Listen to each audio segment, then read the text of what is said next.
Now, you gave the Victorian Parliament a wonderful spray, in my opinion, on energy policy recently. Let's have a quick look.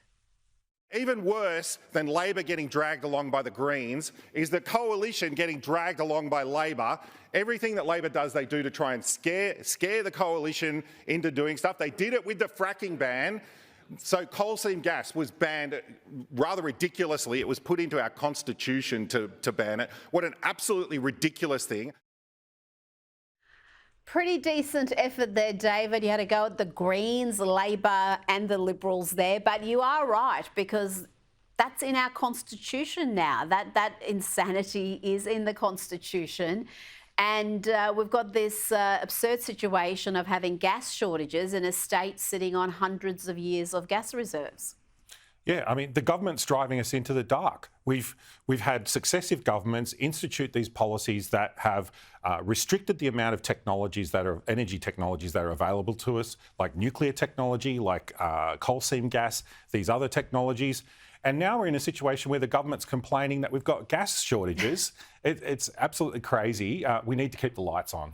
We do, and the Victorian government has approved its first gas extraction project in a decade on the Great Ocean Road. How do they explain this decision when they're treating gas like the great enemy? It's just so contradictory and incoherent, their policy position.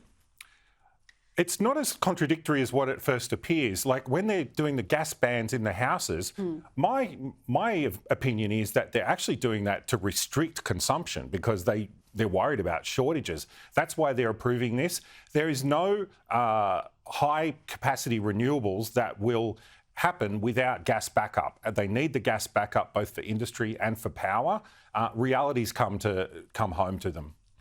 Now, another major medical body, the American College of Paediatricians, has called for an immediate end to dangerous so-called gender-affirming operations and treatment for minors. This follows the CAS review. We've had all sorts of U-turns in this area in Europe, throughout Scandinavia. When are we going to see something happen in Australia? At least an investigation of what's happening and whether it's the right set of procedures in place for gender-confused kids. Yeah, we've had many of these reviews now, like the CAS review, and many countries now have been doing a U-turn, as you say, many in Europe, also states in the United States. But Australia just seems to be putting its head in the sand. There was a response from the Health Minister from the Victorian government just recently in a response to a petition on this topic. And they basically said, oh, everything's going fine.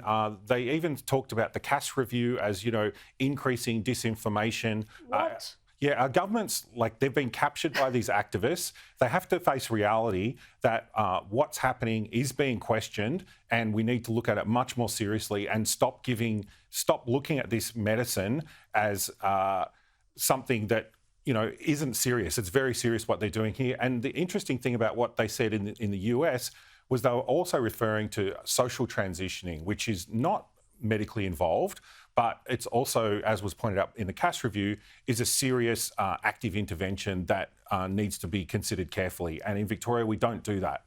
We don't. And to dismiss the CAS review as disinformation, this was a review that took years. This was someone who is not in any way political or ideologically driven, who was just looking at the evidence of what was happening and the outcomes. And I just wonder when we're going to have the coalition, the state Liberals, make a stand on this issue, because they seem to be right there with Labor promoting the complete extremes of this movement. Look, I think as we're seeing, it's like a house of cards that's falling at the moment. Sooner or later, everyone has to face reality. It's rock solid in this state. Well, I'm doing my best. I'm doing my best to push back against it. And look, I think more and more people are coming around to that position. If you talk to average mums and dads at home and tell them who don't know about this stuff, tell them about what's going on, they reject it, right? They don't want to have this public debate. No one wants to have this public debate because they know that they'll lose. Yeah, you're so right. And I think this is part of the problem because the Libs are just so terrified of getting a backlash from the activists, from the media. They say, well, this isn't a top issue. Of course, it's not a top issue. And many mums and dads don't even know about it. It's your job to actually tell them what's happening at schools and hospitals. David Limbrick, thank you so much.